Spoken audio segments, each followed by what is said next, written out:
Olá, seja bem-vindo. Hoje é terça-feira, dia 20 de dezembro e está no ar o último Sem Edição de 2016. Vamos fazer conexão com o Rio de Janeiro. Salve, salve, Felipe Moura Brasil. Tudo bem? Salve, salve, tudo bem, Silvio Navarro. Vamos com tudo, fechar bem esse ano. Vamos lá. Olá, Nicole Fusco, tudo bom? Oi, Silvio. Olá, Felipe. Vamos para a primeira notícia do programa. Vamos lá. Vamos. 2 ex-executivos da Odebrecht vão passar o Natal em casa. O juiz federal Sérgio Moro mandou soltar Olívio Rodrigues Júnior e Luiz Eduardo da Rocha Soares. Assim, só o herdeiro do grupo, Marcelo Odebrecht, deve continuar preso. Os empresários integravam o departamento de propinas da empreiteira e foram soltos depois de prestarem os depoimentos de delação premiada à Procuradoria-Geral da República. Bom, Felipe, essa decisão ocorre no momento em que as delações, as delações do fim do mundo, o pacote de delações dos executivos da Odebrecht chega ao Supremo Tribunal Federal, que é quem vai deliberar sobre elas. Não tem muita surpresa aí, né? O Marcelo Odebrecht segue preso, afinal de contas, ele ainda pode ter muita coisa ainda para contar, né? Sem dúvida, a gente precisa saber ainda em detalhes, precisa conhecer em detalhes a delação do Marcelo Odebrecht, que era o chefão ali da Odebrecht. Esses outros são peixe pequeno, a gente não se incomoda que seja solto, de preferência se eles estiverem entregando os grandes. E é isso que a gente espera que saia da delação dos 77 executivos da Odebrecht, que vai ser avaliada aí até durante o recesso pelo Teori Zavascki, que tinha notícias de que ele não ia interromper os trabalhos. Estão atrás dos tubarões. Então esse pessoal que entregou os tubarões, a gente espera que tenha entregue, tudo bem que eles vão para casa se eles tiverem feito esse dever de casa bem feito. Agora, o fato interessante dessa delação da Odebrecht é também que ela pode salvar o governo Temer, porque ela pode ser incluída aí na ação da cassação da chapa Dilma Temer do TSE. Isso pode fazer com que atrase um pouquinho. O governo já está se articulando para prorrogar ao máximo o julgamento no TSE, porque em abril e maio saem 2 ministros do TSE e o Temer quer emplacar 2 apaniguados dele para formar a maioria no Tribunal Superior Eleitoral e conseguir evitar a cassação e também fazer com que seja no segundo semestre de 2017 o julgamento da ação, para que de repente talvez a economia já esteja um tanto recuperada, sendo 2018 um ano de campanha eleitoral, vai ficar ali para o final de 2017, já entrando na campanha de 2018, pode ser que ocorra aquela velha acomodação brasileira e as pessoas prefiram que o governo vá até o fim mesmo. Então ele está contando também um pouco com isso. O único risco para ele é que ele realmente seja delatado de uma forma muito contundente, com provas, etc., por esse pessoal da Odebrecht e acabe tendo uma pressão política contra ele muito grande antes do término desse mandato. Ele está protegido, como eu falei aqui no programa anterior, pelo parágrafo 4º do artigo 86 da Constituição contra supostos crimes acontecidos antes do mandato, mas a cassação é possível. E agora tem essas novas denúncias de que a chapa Dilma Temer recebeu 30 milhões de reais por caixa 2 da Odebrecht. Então a situação é essa e vamos ver o que acontece. Era bom se o conteúdo fosse divulgado de uma vez só, né, Felipe? Se a gente tivesse ciência de tudo que está lá, do verdadeiro número de políticos implicados, falam-se em 200 políticos ali, governadores, senadores, deputados. Era bom se a gente soubesse de uma vez por todas e não a conta-gotas, né? Porque a coisa vai se prolongando, e a gente já sabe como começa 2017, né? Com delações da Odebrecht. A especulação faz mal um pouco para a economia do país, gera toda essa turbulência política, sem dúvida, se sair tudo de uma... Quem é o investidor que vai colocar algum dinheiro no Brasil diante dessa situação, desse cenário turbulento? E a gente quer saber também o que foi caixa 2, o que foi dinheiro de propina, saber distinguir os crimes, saber a gravidade dos delitos. Aliás, a pessoa que comete crime, todo mundo tem de ser punida, claro, mas no direito a pena é de acordo com a gravidade do delito. Também queremos saber quem foram as pessoas que cometeram os crimes piores. Exato, saber se todo mundo que está naquela lista, né, dezenas, sei lá, até 200 políticos, saber se todo mundo ali recebeu dinheiro por fora, esquema de propina, caixa 2, ou se de repente ali não tem doação legal. Legal, né? Com certeza. Porque quem recebeu o dinheiro, não sabia a origem, tô errado? Não, essa generalização durante esse período de especulação, de fato, ela não é boa, né? Nem todo mundo pode ter cometido crime, é por isso que é bom que a informação saia logo de uma vez para a gente saber quem é inocente nessa história, ainda que seja culpado em outras, né?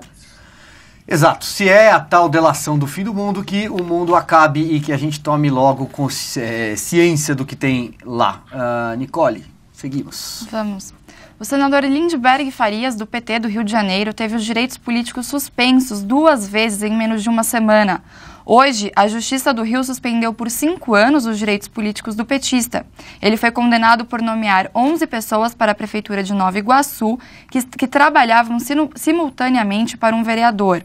No último dia 17, a Justiça cassou os direitos políticos de Lindbergh por 4 anos por ter permitido o uso promocional da imagem dele entre dezembro de 2007 e o primeiro semestre de 2008, quando tentava a reeleição como prefeito de Nova Iguaçu.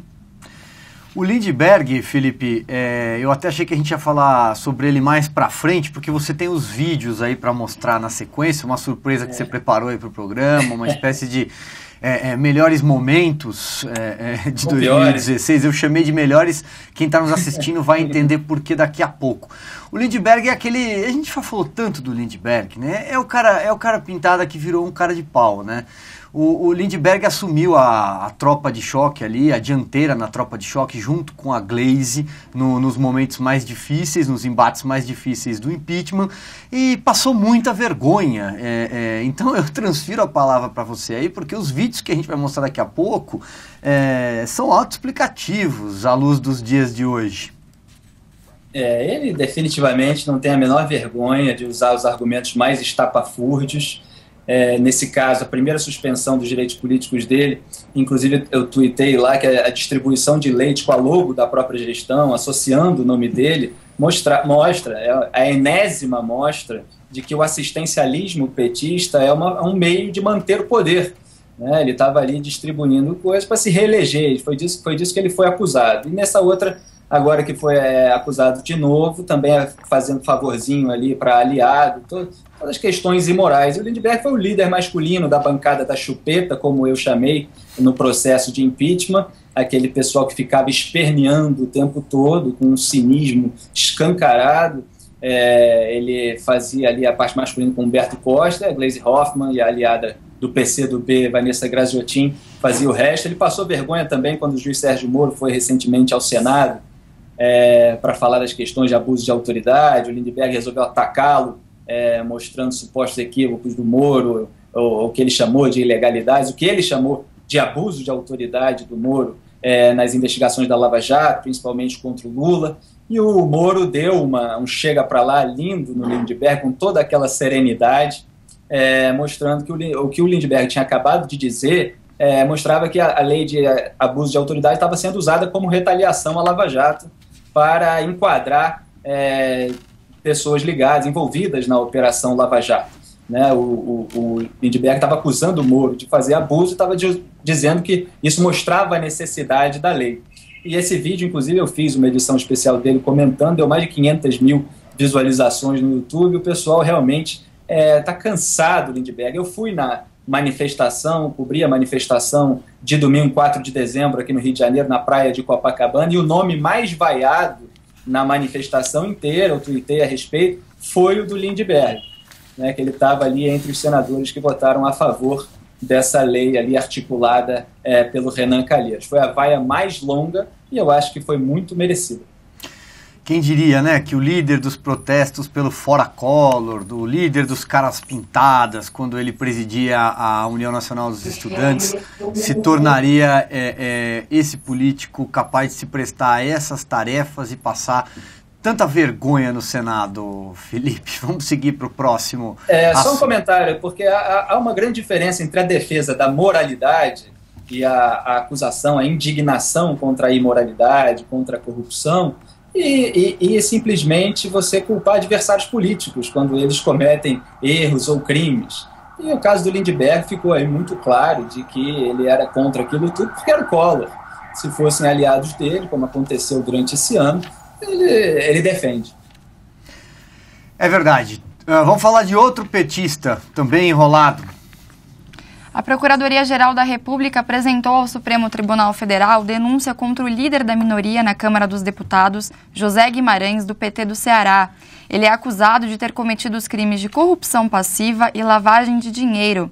Segundo o delator da Lava Jato, Alexandre Romano, Guimarães recebeu R$97 mil de propina por ter usado sua influência política junto ao Banco do Nordeste para conceder um financiamento de R$260 milhões às subsidiárias de uma empresa ligada ao grupo Engevix. O José Guimarães, o Felipe, é irmão, né, do ex-presidente do PT, José Genuíno.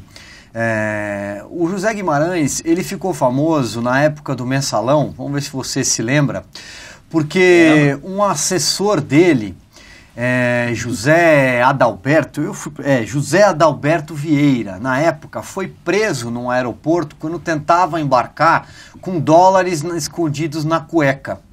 Na época, a resposta, o outro lado, vamos dizer, dele foi até meio estapafúrdio. Ele disse que aquilo era dinheiro de venda de verdura. Olha, foi um horror a resposta dele.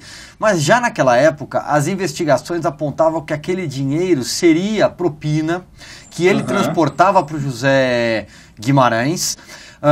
E justamente como forma de pagamento de um consórcio de energia interessado em recursos do Banco do Nordeste. E o José Guimarães teria influência, teria praticado tráfico de influência para ajudar esse consórcio. Então, é curioso, né, porque agora ele está enrolado de verdade, né, mas isso tudo remete lá para o Mensalão. Há quanto tempo essa gente está ali, né, praticando os mesmos crimes, usando dos mesmos métodos? É inacreditável, Felipe. Exato.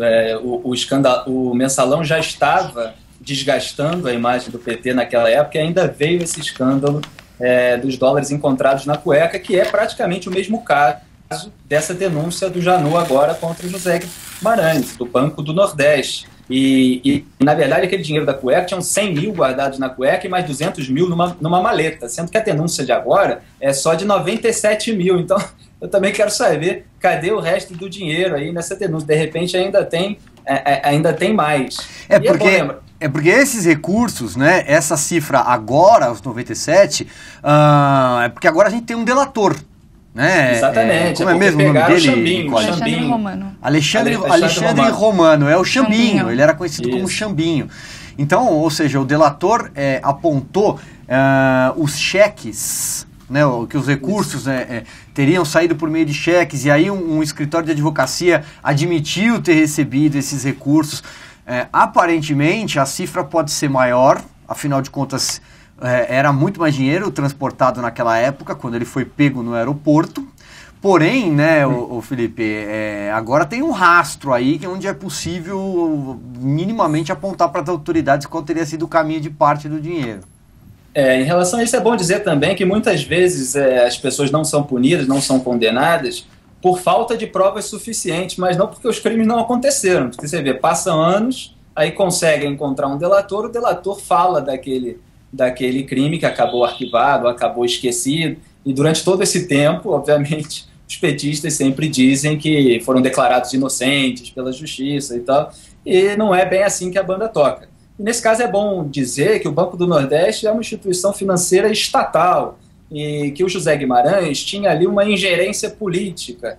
Então, quer dizer, muitos desses escândalos se devem a esse tamanho enorme do Estado brasileiro, dessa quantidade de bancos estatais sob controle do governo brasileiro, com uma grande ingerência política que foi relativamente reduzida com a Lei de Responsabilidade das Estatais no começo do governo Temer, como uma reação a todos esses escândalos de corrupção. Tem uma importância, quer dizer, não pode nomear para cargos importantes lá nas estatais pessoas que tiveram atividade partidária nos anos imediatamente anteriores, coisas que não coíbem integralmente a corrupção de acontecer, nessas áreas, mas pelo menos minimiza um pouco. O Brasil chegou a ter aí 135 estatais, é um exagero, não existe isso nos Estados Unidos, e obviamente isso dá inúmeras brechas para esse tipo de acordo, de propina, de compra e venda de favor político no seio do Estado de uma nação.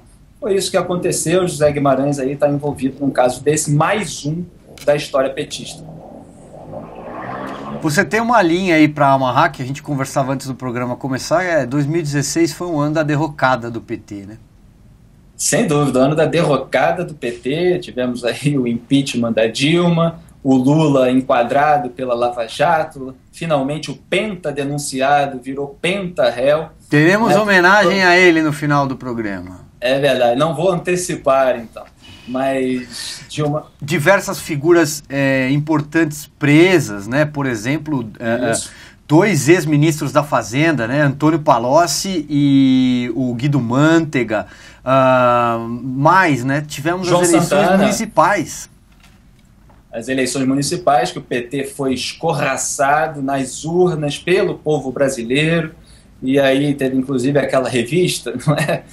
Cujo editor é pautado pelo Lula, como mostrou a escuta telefônica na Lava Jato, agora também está aí acusado de ter recebido dinheiro, está dizendo que é adiantamento de publicidade, que fez uma capa para mostrar que o povo brasileiro era uma vítima disso tudo, que estava sendo engrupido pelos golpistas e tal, quando o povo que escorraçou o PT nas urnas, que ficou insatisfeito com a crise econômica, com todos os escândalos de corrupção, e esse ano realmente foi o ano em que o PT perdeu o poder político, embora ainda tenha boa infiltração nos meios culturais e principalmente no sistema de ensino, como a gente viu pelo caso que eu analisei detalhadamente no meu blog, já falei várias vezes desse programa, da prova petista da UFRJ para servidores públicos da universidade. Então eles usam o sistema de ensino para mentir às próximas gerações, para disseminar a narrativa que eles perderam, disseminar uma narrativa que possa fazer com que eles voltem ao poder político que eles perderam.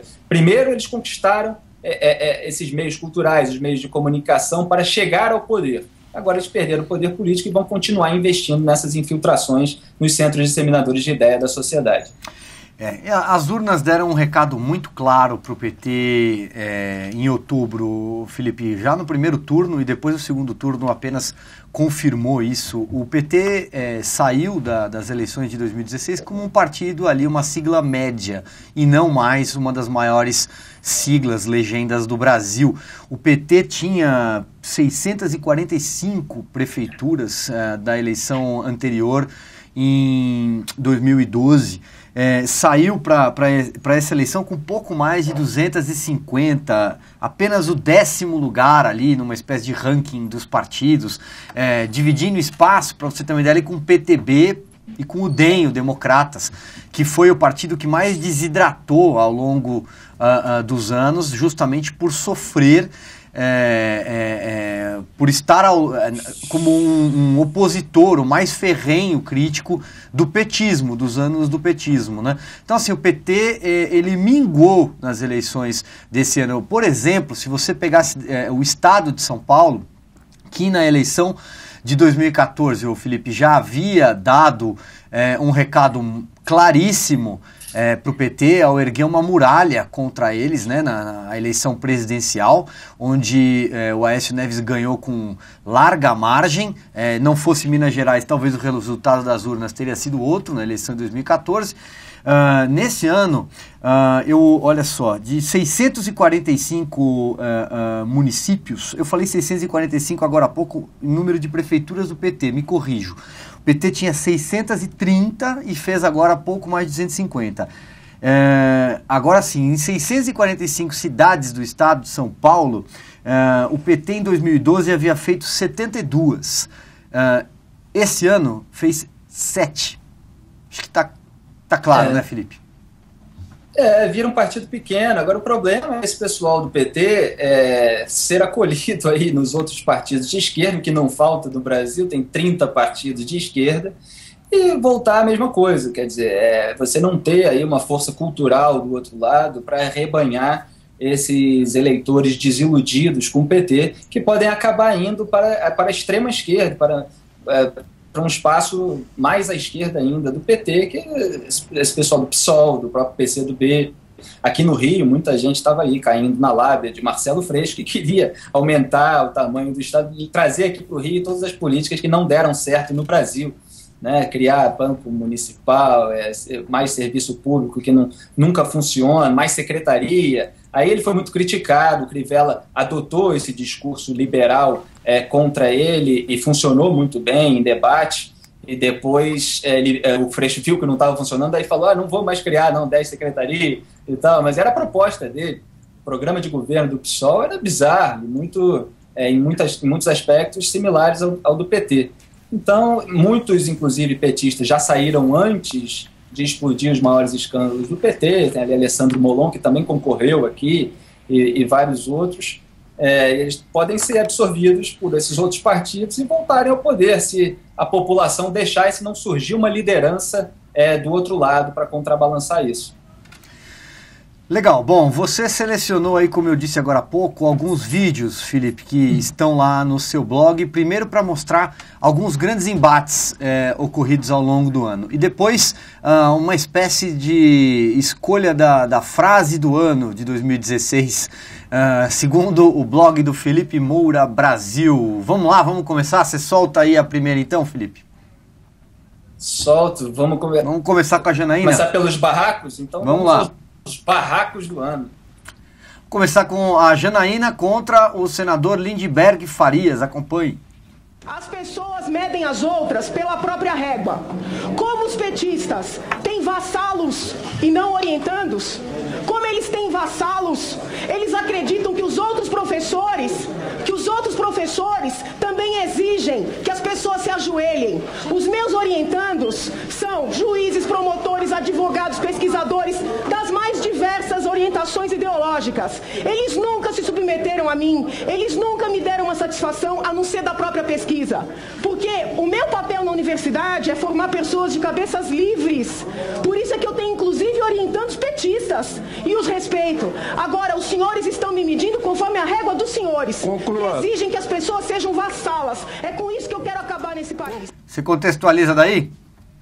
Contextualizo. A Janaína, na verdade, estava respondendo a um comentário do senador Lindbergh Farias, do PT, de que a prisão do ex-ministro dos governos Lula e Dilma, Paulo Bernardo, marido da Gleisi Hoffmann, foi decretada por um juiz que é orientando da Janaína Pascoal, que é professora. Então ela estava dizendo justamente que ela tem vários orientandos de várias ideologias, que ela não tem vassalos e que o PT está acostumado a tratar os outros como a própria régua. A Janaína foi uma grande figura nesse processo de impeachment, foi uma das mulheres do ano, aí, sem dúvida, pela bravura, por todo o trabalho que ela fez ali pelo impeachment da Dilma. Essa cena foi muito emblemática de tudo aquilo que aconteceu. E vale lembrar que o Paulo Bernardo, depois de ter essa prisão decretada pelo juiz, ele foi solto pelo Dias Toffoli, no Supremo Tribunal Federal, advogado de carreira no PT, que pulou 2 instâncias, né? Houve um pedido lá e ele acabou mandando soltar o que nem estava no pedido que tinha sido feito para ele. Foi uma decisão muito criticada no meio jurídico, porque ainda se poderia apelar a um tribunal abaixo do STF, uma instância abaixo, 2, e o Toffoli pulou todo mundo, mandou soltar o Paulo Bernardo. Eu fiz um post no blog dizendo que o resumo da história é que um indicado por Lula solta outro indicado por Lula. Dias Toffoli, que foi posto no STF pelo Lula, soltando um indicado do governo Lula, Paulo Bernardo. É assim o Brasil. Aliás, o Dias Toffoli, é bom lembrar também, ele acabou de devolver aquele voto vista, que ele tinha pedido vista no julgamento no STF, aquele julgamento sobre réus não poderem fazer parte da linha sucessória da presidência da República. Ele tinha adiado o final daquele julgamento para salvar o Renan Calheiros, que estava na iminência de virar réu, virou réu. Aí teve essa liminar do Marco Aurélio, que tentou ali contrabalançar o que Toffoli tinha feito, mas acabou derrotado no plenário do Supremo. O Renan se manteve no cargo, e depois de tudo o Toffoli foi e devolveu para continuar o processo, agora que já é garantido que o Renan vai terminar o seu mandato como presidente do Senado, porque a eleição é ali em fevereiro. Toffoli sempre atrapalhando o Brasil. Bom, o segundo vídeo selecionado aí por você temos de novo um pouco de Lindbergh Farias. Ele é o personagem do programa de hoje, pelo jeito, hein, o Felipe?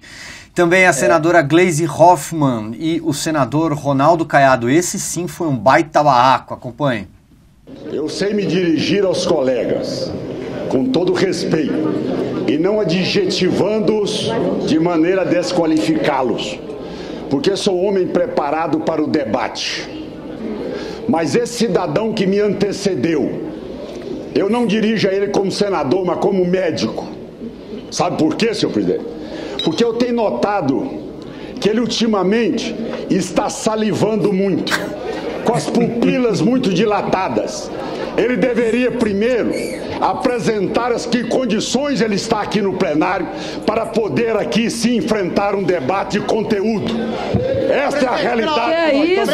Pela ordem, presidente. Falta de respeito. Que é isso, presidente? Falta de respeito. Discussão. Mínimo aqui respeito. Pela ordem,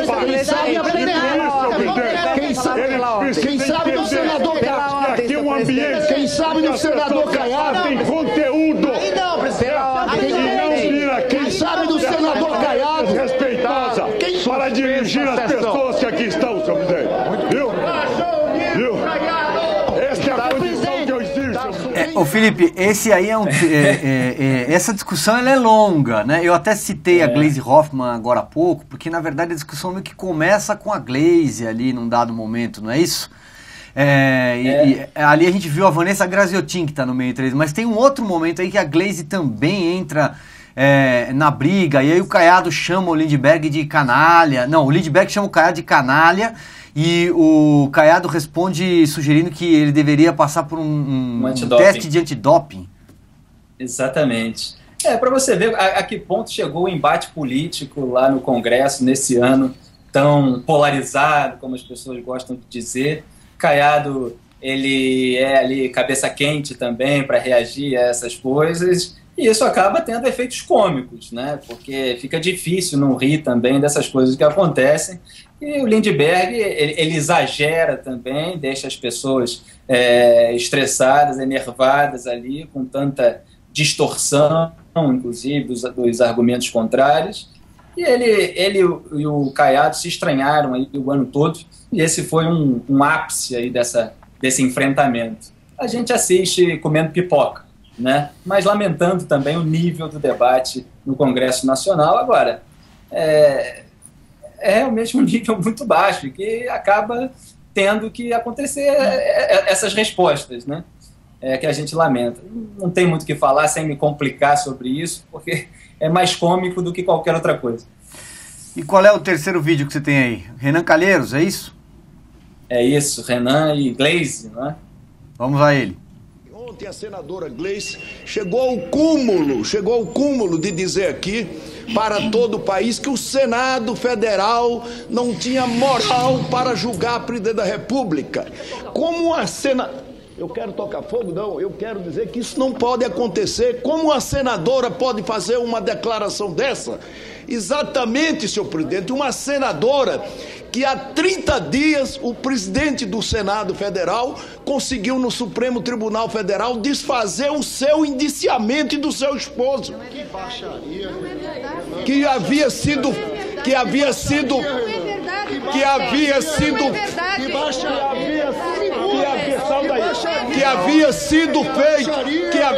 feito pela Polícia Federal.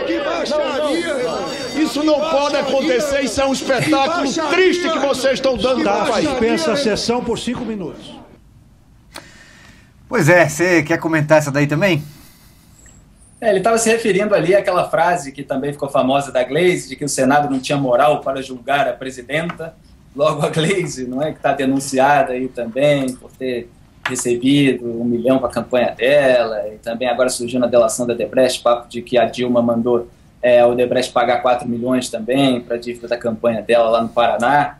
E o Renan foi lá tirar satisfação, e para você ver como o Renan opera, né, ele estava ali cobrando o favor, né, entre aspas, que ele tinha feito junto ao Senado ali, para que fosse revogado o indiciamento da Gleisi, do Paulo Bernardo, junto ao STF.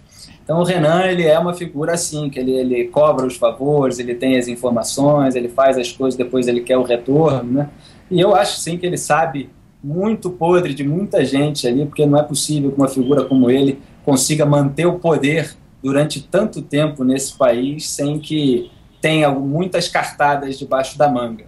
A Gleisi teve esse desempenho histérico durante todo o ano como líder feminina da bancada da Chupeta, e eles tiveram esses momentos de atrito, embora no fundo Renan e PT sempre tenham também os seus momentos de aliança, inclusive na hora do próprio impeachment, quando houve o acordão do Renan com o Ricardo Lewandowski, pelo fatiamento ali da Constituição, que puniu a Dilma com o impeachment, mas não suspendeu os direitos políticos dela.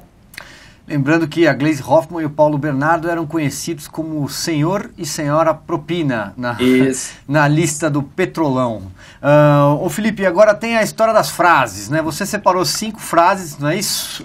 No seu blog, e você vai fazer uma espécie de uma enquete com os seus leitores. Conta pra gente. Eu convido todos a votarem aí na sua frase favorita. Muitos já estão votando no meu Twitter, podem votar aí no Facebook da Veja, no meu Facebook, lá na seção de comentários do meu blog, qual é a frase preferida de vocês. Eu selecionei 5 frases inesquecíveis para não me comprometer com esse negócio de as melhores, porque sempre vem o pessoal e diz, tá faltando essa, tá faltando aquela. Tem aquela, né, que faltou do golpe, né, da Fátima Bezerra, que virou um grande meme também, mas eu não coloquei aí nessa listinha de 5. Agora essas 5 frases são bastante emblemáticas desse ano de derrocada do PT. Vamos assistir. A minha convicção é de que o dolo grita nos altos. Esse foi Júlio Marcelo de Oliveira, procurador do Ministério Público de Contas junto ao Tribunal de Contas da União, mostrando a intenção da Dilma de cometer as fraudes fiscais pelas quais ela sofreu o impeachment. Júlio Marcelo foi uma grande figura de 2016, foi ele que desmascarou esses crimes de responsabilidades cometidos por Dilma Rousseff, foi ele que fez o relatório para o Tribunal de Contas da União, quando já havia ali um caldo cultural de insatisfação com o governo petista, com o estelionato eleitoral, com todas as mentiras. Ele veio com a base jurídica do processo de impeachment, mostrando o crime de responsabilidade. E nesse momento ele estava, inclusive, para citar mais uma vez o Lindbergh, se eu não me engano, respondendo ao Lindbergh, mostrando como o dolo da Dilma gritava nos altos. Ela tinha assinado os decretos ilegais, sem autorização do Congresso, fora da meta fiscal, e ela era responsável pelo governo nas questões das chamadas pedaladas fiscais. Então, a responsabilidade era dela, e o Júlio Marcelo fez de tudo no processo de impeachment para deixar isso bem claro para o país. Fez muito bem, acabou sendo rebaixado ali para a condição de testemunha, se eu não me engano, pelo Lewandowski, que tentou dar essa ajudinha para Dilma, mas ficou muito claro e sempre com uma atuação muito serena, contrariando, em contrapeso, a histeria da bancada da Chupeta, que tentou desqualificá-lo de todas as formas. A segunda frase é do senador Magno Malta do Espírito Santo, que teve ali uma atuação incisiva, duríssima, na época do processo de impeachment no Senado. Vamos lá. Mas perdoaríamos o crime do traficante porque ele é o benfeitor da favela? Essa foi uma das grandes sacadas do Magno Malta, que sem dúvida foi a figura mais engraçada ali no Congresso, principalmente durante o processo de impeachment, mas no ano inteiro. Ele estava dizendo justamente que os petistas, eles argumentam que eles distribuem programas, dão dinheiro para os pobres, né, pelos programas sociais, etc. Então eles não podem ser punidos pelos crimes. É como se parecesse que por distribuir não pode ser punido. Então o Magno Malta fez uma analogia muito boa com os traficantes na favela, que distribuem cesta básica, que promovem o enterro, às vezes até de gente que eles próprios mataram, né? Então, por isso, não vamos punir o traficante porque ele é benfeitor da favela. Foi uma das grandes sacadas do Magno Malta. O PT, de fato, tenta se apoiar, se ancorar nessa história de pai dos pobres, que é falsa, né? Porque eles ficam dizendo que tiraram 36 milhões de pessoas da miséria. Se as pessoas se mantêm dependentes do Estado sem trabalhar, elas ainda estão na miséria. Dependência do Estado sem trabalho ainda é um estado de miséria. E esse dinheiro que eles usam para distribuir é o dinheiro da iniciativa privada, é o dinheiro das pessoas que trabalham e que eles tomam pela extorsão estatal, muitas vezes, pelo imposto, pelos impostos, não é, para redistribuir e, em diversos casos, como a gente viu aí nas acusações, ficando com boa parte do dinheiro. A terceira frase nessa tabelinha era a sua vez de chamar, mas eu vou pular você porque é uma das minhas favoritas. Acompanhe. Não vou nem dizer quem são os personagens. Tchau, querida. Você vai comentar? Nem precisa, né? Acho que dessa frase o brasileiro vai se lembrar por muitos e muitos anos. Acho que já estou aproveitando e estou votando aqui no seu blog, tá? Acho que é a frase símbolo de 2016. Houve muitas frases boas, muitas frases cômicas, emblemáticas, mas essa, sem dúvida, foi a mais famosa e talvez a que vai mais ser lembrada durante muito tempo. Foi naquela gravação que o Moro acabou divulgando e deu uma tremenda discussão jurídica, e os petistas ficaram histéricos e usam para atacar o Moro isso até hoje, entre o Lula e a Dilma, em que ela estava mandando o Bessias, não é? O Brasil conheceu o Bessias naquele momento, Felipe. Que é o Messias, né? Porque ela estava gripada. Mas aí acaba saindo um Bessias de um mês. Era o portador do termo de posse que ela estava enviando ao Lula quando nomeou o Lula para ser ministro da Casa Civil, quando o Lula estava sendo investigado pela Operação Lava Jato e já com um mandado de prisão decretado pelo Ministério Público de São Paulo. Então teve essa nomeação muito claramente para protegê-lo das investigações, e isso se tornou aí um processo por obstrução da justiça. Então ela estava mandando o termo de posse para o Lula usar em caso de necessidade, o que obviamente todo mundo interpretou como para o Lula usar caso ele fosse preso, para mostrar que ele não poderia ser preso porque teria o foro privilegiado como ministro e só poderia ser julgado pelo STF, não podendo ser preso por um decreto vindo da primeira instância. Então, no final da gravação, teve aquele tchau querida, que como a Dilma acabou empichada, foi muito usado para zombar dela e depois usado contra outras pessoas também, como a queda do Cunha, veio tchau querido, se tornou uma expressão polivalente, mas originalmente é do Lula contra o PT, contra a Dilma. Ainda falando sobre o ex-presidente Lula, tem a frase do líder da Força Tarefa, Deltan Dallagnol. Acompanhe. Hoje, o Ministério Público Federal acusa o senhor Luiz Inácio Lula da Silva como comandante máximo do esquema de corrupção identificado na Lava Jato. É isso, Deltan Dallagnol identificando finalmente o Lula como comandante máximo do esquema de corrupção, que não era só o petrolão, né? Naquele momento ele chamou de propinocracia, o governo movido à propina. Foi um momento assim apoteótico para quem esperava há muitos anos que o Lula fosse visto pela população brasileira e por um órgão como o Ministério Público, que o Ministério Público mostrasse para a população brasileira aquilo que as pessoas denunciavam em termos políticos, não necessariamente criminais, há muitos anos, não é? Que ele era o chefe. E o Ministério Público veio mostrar isso em PowerPoint, explicando didaticamente para a população brasileira. Obviamente vem uma série de discussões para saber se os petistas falaram de espetacularização, usaram tudo isso para tentar desqualificar a Lava Jato. Acontece que toda aquela explicação didática, ela também tem um objetivo ali de lutar contra a reação política dos poderosos contra a operação. E todas aquelas informações, elas vêm de delações, de depoimentos de delatores que indicaram Lula fazendo aquelas coisas, das relações dele, dos cargos que ele, das pessoas que ele nomeou para diretorias estratégicas no esquema do Petrolão lá na Petrobras. Então, foi um contexto de uma acusação específica e que foi passado aí para o público. Então, foi um momento em que o público brasileiro teve essa explicação de modo muito didática, antes restrita a quem acompanha aí, os colunistas, a vida intelectual política do país.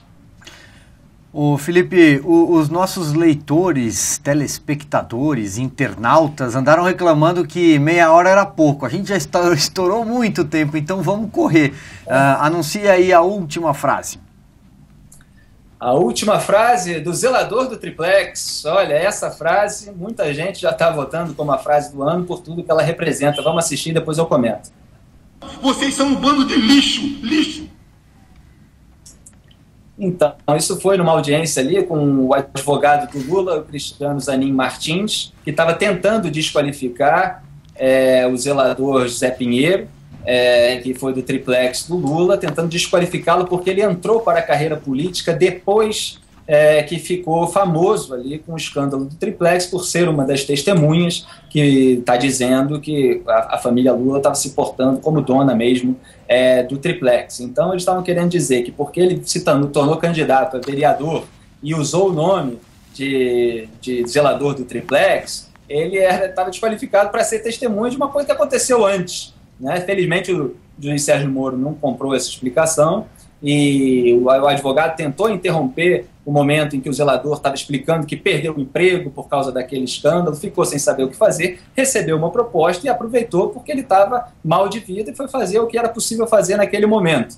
Então, assim, é muito representativo que ele chame os advogados e o Lula e os petistas, de um modo geral, dizendo que vocês são um bando de lixo. É muito significativo porque é um negro de origem pobre que os petistas subiram na vida, né, subiram ao poder, jurando que defendiam essas classes, essas raças. E aí você vê um indivíduo chamando-os de bando de lixo. E a verdade é que esse pessoal defende categorias estatísticas, defende classe, defende raça, mas não defende o indivíduo. Se o indivíduo está no caminho deles, eles são contra, eles tentam desqualificar. É isso que eles sempre fizeram.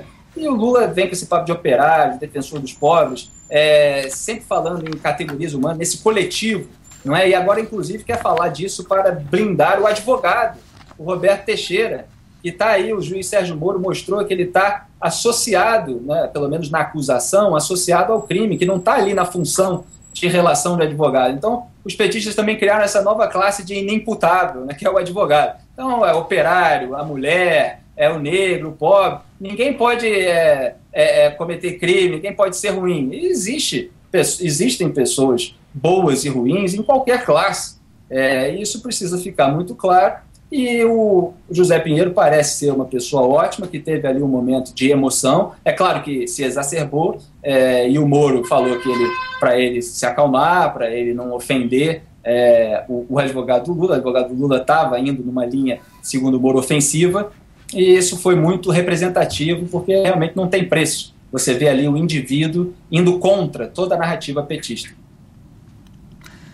Legal. Bom, então vamos a Nicole vai trazer a última notícia do programa bem rapidinho, correndo. Vamos lá.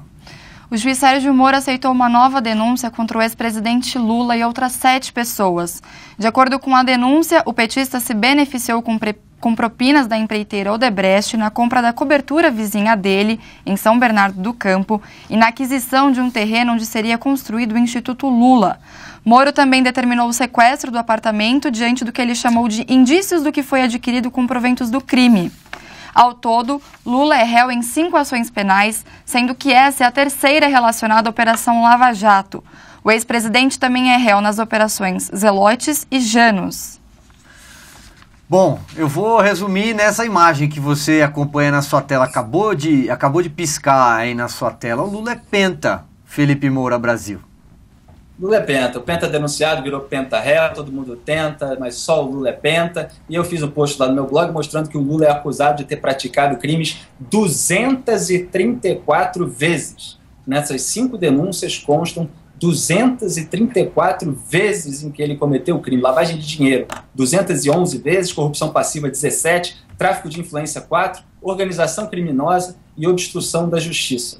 Quer dizer, Lula está encalacrado, está aí muito mal para 2017 e eu acho que o Moro está esperando a delação do Marcelo Odebrecht, está tomando todos os cuidados necessários para não correr o risco de ser desmoralizado com uma revogação de prisão pelos apaniguados do Lula lá no STF, no Supremo Tribunal Federal. Porque para cada 234 acusações criminais contra o Lula, há um Lewandowski no meio ou no fim do caminho. Pois bem, e como a gente é bem-humorado e ri para não chorar de todas essas notícias, Felipe, a gente vai terminar o programa com uma brincadeira com o ex-presidente Lula. Felipe, um ótimo Natal para você, feliz Ano Novo. Em 2017 a gente volta com tudo, é isso? Voltamos com tudo, foi um prazer começar esse programa em 2016. Muito obrigado, Silvio, muito obrigado, Nicole, um grande abraço para o Augusto. E muito obrigado a todos os leitores que acompanharam o meu blog em 2016. Foram grandes conquistas, foram grandes acertos, como a eleição americana, que o meu blog não caiu em toda essa torcida da imprensa. Nós mostramos os fatos, os leitores acompanharam. Então, muito obrigado a vocês que me fizeram companhia o ano inteiro. Estamos juntos para 2017. O Augusto, infelizmente, não pôde participar desse programa, mas o ano que vem ele está de volta aqui na bancada. Obrigado, Felipe. Obrigado, Nicole. Obrigada, Silvio. Obrigada, Felipe. Muito obrigado pela sua companhia, pela sua audiência aí ao longo de todo o ano. Um ótimo Natal, um feliz 2017. Até mais.